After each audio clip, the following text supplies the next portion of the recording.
This is the only Leica I own. It's cheap, but it's a Leica.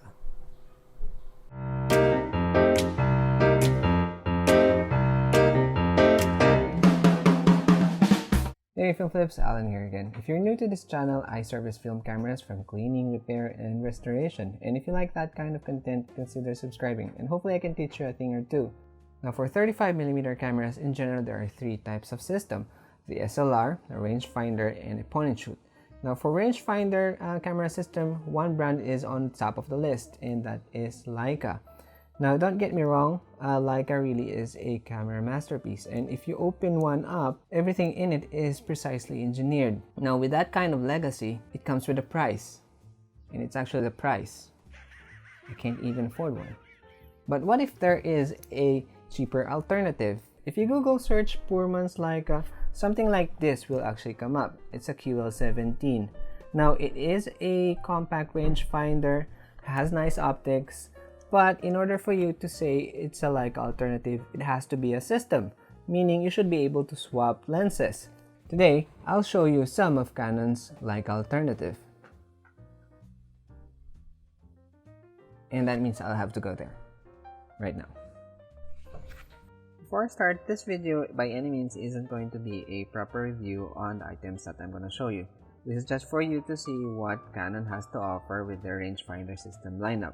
Alright, so before, Canon wasn't really that popular, but one thing they are actually good at is copying other brands' design. Someone like this. This is their Canon 4B for their Series 4 lineup. Now as you can see, it looks exactly like a Leica 3F. They even copied the way you load the film. So,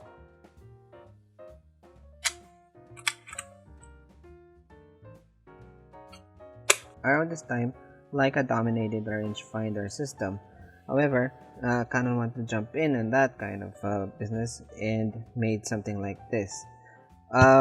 What they improved on this system is actually the viewfinder. As you can see, you only have one eyepiece here. What they did is they incorporated the rangefinder and the frame lines in one viewfinder, unlike the Leica 3F where you have one eyepiece for the rangefinder and the one for the frame line.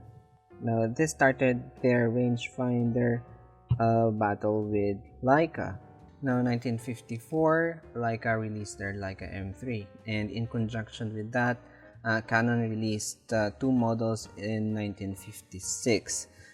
They released the Canon VT and also the L2. Now, this is actually part of their Series 5 rangefinder system. Now, they put a lot of thought with this. This is actually the series that they've fully opened the film door or the film back, like so, like what you can see on newer camera system nowadays. Also, they've introduced 3-mode viewfinder. You have the 50, the 35, and if you really want to be spot on with your focus, you'd go with the RF. Now also, this is where they introduced a automatic parallax system. Back in the day, Canon also has a 28 and a 100mm lens for the Leica tread mount. Now those lenses also came with an external viewfinder. That external viewfinder also has a pin like this, where when you focus and you have the external viewfinder on the accessory cold shoe, and when you focus, you'll see the pin coming up. That actually mesh up with the external viewfinder, making it an automatic parallax system. Also, one interesting fact with the Canon VT, they've introduced a rapid film winding trigger. That's why you have the VT. The T is for the trigger. Now, Leica also released a double stroke system or advanced lever, which you can handhold the Leica M3 and advance it just using your thumb. Now, Canon also did something for innovation. They developed this fast trigger system where you can actually advance the film with just one stroke. like so. Now the L2 was offer an alternative for the top lever winding system. That's why they released this, so that you can have the conventional advanced system or advanced lever system on the top plate. But it also shares the fully open film back, also the multiple viewfinder, and also the automatic parallax system. Now in 1957, Leica released the Leica M2. And around that time, Canon also released two models, the Canon VL and also a VT Deluxe. Now, the VL also is still part of their 5 series or their 5th generation rangefinder system. The only thing that they've improved on this one and also on the VT Deluxe is the prism is now coated with silver, making it brighter and clearer. And also on this one, this is the time that they introduced a metal foil shutter curtain, as you can see here. So this is what actually introduced the metal foil system on their rangefinder system. That goes the same with the Canon VT Deluxe. The only alteration that they have on the VT Deluxe is the rewind knob, which coincidentally been used on the next generation rangefinder system. Now in 1959, Canon released their 6th generation or their Series 6 rangefinder with the Canon P. P stands for popular because at this time Canon wanted to go into overseas market, so they are actually going for US sales as well. Now with this model, they want this to be the Econo version of the 4 series and the 5 series. They wanted this to be even cheaper. Well, in fact, that when this camera was released, it was actually cheaper than the Series 5 or the Canon VT or VL cameras that they have. Now, with that, they'd have to cut down on production costs. So what they did is they taken out the multi viewfinder mode and also the automatic parallax system. What they did is actually on the viewfinder, they've placed all 3 frame lines, the 35, 50, and the 100 on the same prism. But they've actually designed on the frame counter. And on this time, the frame counter is automatic, that when you open up the film door, it will reset automatically on automatic.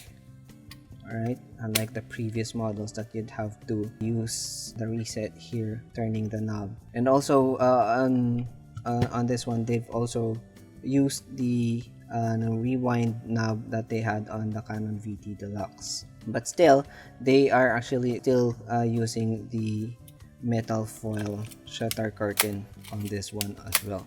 So this was actually quite a popular camera before, and when they also released this model, because it was actually cheaper than Leica and also way cheaper than the previous models that they have for the Canon system.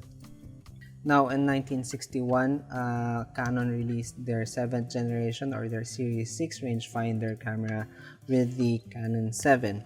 Now this camera is significant. Not only it has a selenium meter built in, but as you can see, it looks like the Leica M3. So this is actually their answer with the Leica M3, placing out an additional light meter unlike the Leica M3. However, they've taken out the accessory shoe or the accessory cold shoe on the Canon 7. However, they replaced the multiple viewfinder mode here and also add 3 more viewfinder frame lines on this one, the 85, 100, and also the 135. Now on this system, the 7 series or the 7th generation rangefinder system, they've also placed or have the bridge lock on the mount itself, Now, this was specifically built for the Canon 50mm 0.95 Dream lens. That lens is so massive that it needed a bridge lock system for it to be in place with this rangefinder camera. Now, in 1965, Canon released the second version for the 7 series camera with the 7S. Now, it still has the same format. However, on this one, they've placed a CDS meter. Also, they've replaced back the accessory cold shoe. Still same functions that you have, the mode dial or the multiple viewfinder mode dial. They did is also the appearance on the 7S where they shifted the opening for the beam splitter here. Now, a year after the 7S was released, they've released a second version for the 7S, and Peter Dietrich actually dubbed that as the 7SZ. But Canon never recognized that. They still called it or named it the 7S second generation or second version. What that camera has, or what improvement they did on the 7SZ, is a brighter viewfinder plus a larger rewind knob. But somewhat so, it was actually the same model. Also, they changed the position for the access groove over on this part. So they've changed they had three alterations on the 7SZ. Now let's go to the Canon Ltm Lens lineup. Now normally those body will be bundled with a Canon 50mm 1.8. However, the Canon 50mm 1.8, the 50mm 2.8, and even the 50mm 1.2 suffers from hazing and also fogging. But what lens you can get for that is something like the 50mm 1.4, which is dubbed as the Japanese Summilux. So this has a rave review for having a nice contrast and tack sharp optics. Also, you can get one of these. This is a 50mm 1.2, but as I've said, this also suffers from a bit of fogging, as you can see, but still usable. Another lens that you can get is the 50mm 0.95 Dream lens. Now that lens is quite popular just recently because Zack Snyder used that lens in making the Army of the Dead with the entire movie. However, that lens is really big, that even if you use the like a thread mount, it has a bridge locking system on the body that was actually made for the Canon 7 series rangefinder system. But so still a good lens to have, but if you can actually cash out, since it's actually quite expensive. Now another lens that you can get is the 35mm 1.5, which I really want to have. Now this is actually a good optics, and the owners used the 35mm 1.5 swear with the contrast and how tack sharp the lenses or the shot they got from these lenses. Alright, so those are the lenses that you can get. These are actually optional. If you can find one at a good price, then you can get one. Okay, so this is what Canon has to offer with their rangefinder system. And personally, my favorite model is the Canon 7.